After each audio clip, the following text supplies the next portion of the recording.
सलाम एवरीवन, मेरा नाम सिद्रा रजब है और मैं बाय प्रोफेशन टीचर हूँ। चंद साल से हम लोग सेल्फ़ रिस्पेक्ट के बारे में बहुत ज़्यादा सुनने लगे हैं। एजुकेशनल इंस्टीट्यूट्स में भी बहुत ज़्यादा जिक्र होने लगा है। घर के अंदर भी कोई एक आध शख्स ऐसा ज़रूर होता है जो कंसर्न्ड होता है और रिपीटेडली हम ये वर्ड सुनते चले जाते हैं। और हर हाथ में पकड़े हुए एक मोबाइल के अंदर भी ना चाहते हुए स्क्रॉल करते वक्त ऐसे वीडियोज़ सामने आते हैं जहाँ पर ये लफ्ज़ हमें फ्रीक्वेंटली सुनने को मिलता है। मैंने सेल्फ़ रिस्पेक्ट लफ्ज़ बहुत पहले सुना था, लेकिन एक्सपीरियंस बहुत बाद में किया था।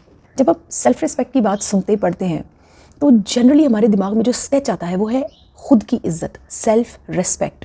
लेकिन साथ ही जो एक चीज़ इस माशरे ने हमें दी है वो भी जुड़ी हुई है और वही तो सारा अलमिया है। वो सेल्फ़ रिस्पेक्ट हर किसी को दूसरे से चाहिए, यानी खुद की वो इज़्ज़त जो आपकी है, यानी जो मेरी इज़्ज़त है, जो मेरी इज़्ज़त होनी चाहिए। ये वो कॉन्सेप्ट है जो कि जनरली हमारे माशरे में प्रिवेल करने लगा है कुछ साल से बहुत ज़्यादा। हालांकि जब इसको अप्लाई करें ना माशरे पर, जब इसका इम्प्लीमेंट हो तो उसकी तस्वीर ही कुछ और होनी चाहिए। वो बिल्कुल एक अलग साइड है।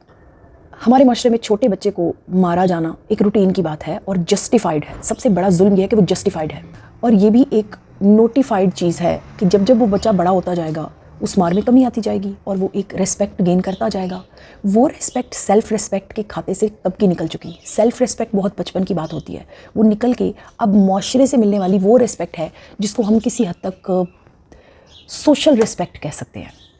जब तक वो बड़ा होता है, ये सारी मेरी पर्सनल ओपिनियन है, जब तक वो बड़ा होता है तब तक उसकी रियल जो पर्सनैलिटी होती है वो मुकम्मल तौर पर डैमेज हो चुकी होती है। एक अलग साइड उसकी पर्सनैलिटी की उभर कर सामने आती है, जिसके बाद वो अपने ऊपर होने वाले तमाम सारे एक्ट्स जो कि डैमेज कर चुके होते हैं उसकी पर्सनैलिटी को, जिसमें मार कुटाई आती है, एक कुंद ज़हनी उसके दिमाग के ऊपर छा जाती है। उसे ये पता ही नहीं होता कि सेल्फ़ रिस्पेक्ट तो बहुत पहले की बात थी।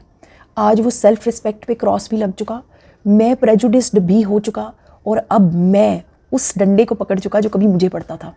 आज मेरी जो रिस्पेक्ट मैंने गेन की है ना सोसाइटी से, वो ये है कि अब वो डंडा मेरे हाथ में है। मुझे याद है मैं बहुत छोटी थी, अम्मी से मार पड़ना शुरू हो चुकी हुई थी। मुझे अच्छी तरह याद है कि कई थप्पड़ मुझे याद है अपने बचपन के। बहुत छोटी थी मैं, लेकिन मुझे एक वक्त याद है जब मैंने उनके बाजू पकड़ लिया। I don't know exactly my age, probably it was 10, 11, 12, इसी के दरमियान कुछ था। और मैंने उनका बाजू दोनों हाथों से ऐसे पकड़ लिया और मैंने कहा मुझे मारो मत, मुझे मत मारें, मैं मार नहीं खाऊंगी। ये चीज़ मुझे याद आती है, मुझे बहुत अच्छा लगता है। इसके बाद भी मार पड़ती रही, बंद नहीं हुई, लेकिन वो जो एहतजाज था मुझे उससे बहुत प्यार है। मुझे याद है, और मुझे हर वो बच्चा अच्छा लगता है जो एहतजाज करता है, जो सवाल पूछता है, जो गलत पावर के गलत इस्तेमाल पर क्वेश्चन करता है। यानी सेल्फ़ रिस्पेक्ट एक इंसान के अंदर छुपा हुआ सोना है। अगर ये कहा जाए the real gold of someone's personality is his self respect, लेकिन क्या वो है या कब की जा चुकी है, या उसका कौन सा एंगल राइट है? सॉरी टू से, सेल्फ़ रिस्पेक्ट ये नहीं है कि मेरी रिस्पेक्ट हो, ये ईगो है। हम लोग इसको मिक्सअप कर देते हैं ईगो के साथ। ईगो वाला जो बंदा है वो प्लेट में अपनी इज्जत लेकर फिर रहा है, मुझे बेइज्जत कर दिया है, देखो मुझे कैसे देखा है, देखो वो मेरे बारे में कैसे सोच रहा है। उसके बारे में हर बंदा ओपाइन करेगा और वो फंसेगा। वो बंदा नहीं जो ओपाइन कर रहा है, जिसके बारे में ओपिनियन जो ईगो को लेकर फिर रहा है, वो हर बंदे से डैमेज होगा।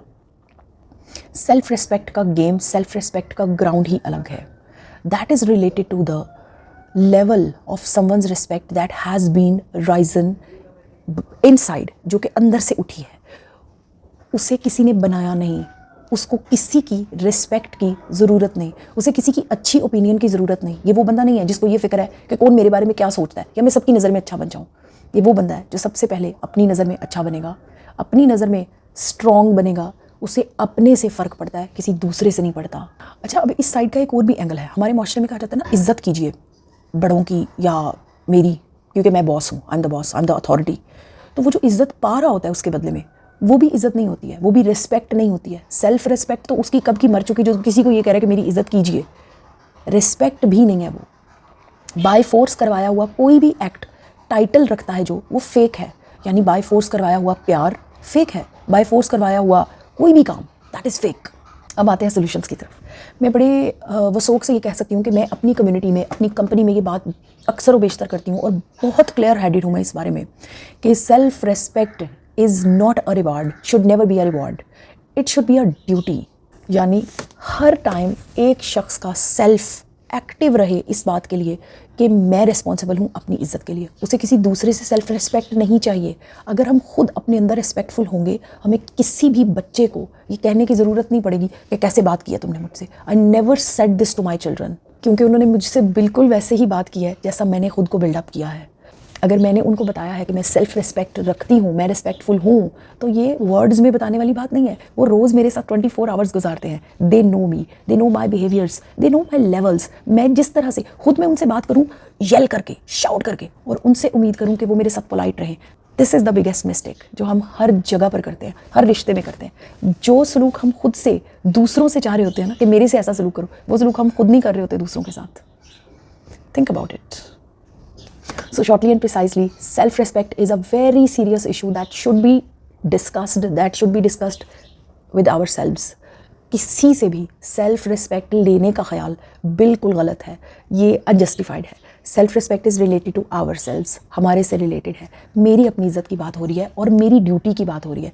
यकीन जाने जिस तरह से मैं खुद से पेश आती हूँ, बिल्कुल इस तरह से मैं सोसाइटी के हर शख्स के साथ पेश आऊँगी। हाँ, अगर मुझे कहीं सख्ती करनी पड़ रही है, किसी बंदे के साथ मेरे बुरे रिलेशंस बन रहे हैं, that is related to the other sides, वो भी सेल्फ रिस्पेक्ट के डैमेज होने पर बन रहे हैं। I do take a stand against every person who tries to earn self respect, जो कि उसकी so called self respect बनाई हुई है उसने, that is his ego। वो उसकी self respect नहीं है, वो उसकी ego है, वो उसकी झूठी अना है, जिसकी वजह से वो दूसरे की गर्दन को नोचता घसोटता है और कहता है मेरी इज्जत करो। वो काबिल रहम है, वो काबिल तरस है। आज मैं जाते जाते ये कहूँगी कि हम लोग साल हर साल किसी चीज़ को प्रैक्टिस करते हैं और ये समझते हैं कि ये ठीक था, लेकिन एक लम्हा अगर आपकी ज़िंदगी में ऐसा आए कि रियलाइज़ हो जाए कि हम गलत थे, उसे एक्सेप्ट करने में देर नहीं लगानी चाहिए। फ़ौरन से उसे एक्सेप्ट करें, खुद को पॉलिश करें, क्लीन करें, खड़े हो जाएं फिर से। ज़िंदगी सीखने का नाम है। Try it, enjoy it. Thank you so much, good bye.